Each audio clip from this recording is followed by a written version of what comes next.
ये देखो आपको आधार कार्ड दाढ़ी दाढ़ी ये देखो ये पुलिस वाले ने भाई की दाढ़ी पकड़ी, बदमाशी की है वो इसने बदमाशी की है, यहाँ के गालियाँ दे रहा है और ये भाई की दाढ़ी पे हाथ लगाया। ये दाढ़ी देखो, ये दाढ़ी देखो, दाढ़ी पे हाथ लगाया, बंद कर रहा था भाई 5 बजे पूरे इस भाई ने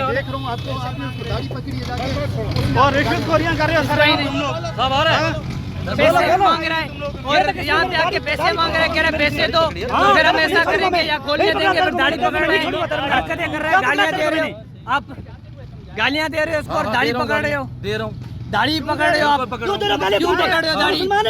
मुसलमान है यहाँ, क्या बदमाशी करोगे? क्यों बदमाशी करोगे? क्या नाम भी है? हनीफ नाम है मेरा। ठीक है, अब हनीफ नाम में आपकी ये हम करते हैं सब कुछ, ठीक है ना? आप दादागिरी आके यहाँ कर रहे हो, आप दाढ़ी पकड़ो यहाँ पे आके, रमजान सही है ना? सही है ना? ठीक है, दाढ़ी पकड़े आके बदमाशी कर रहे हैं।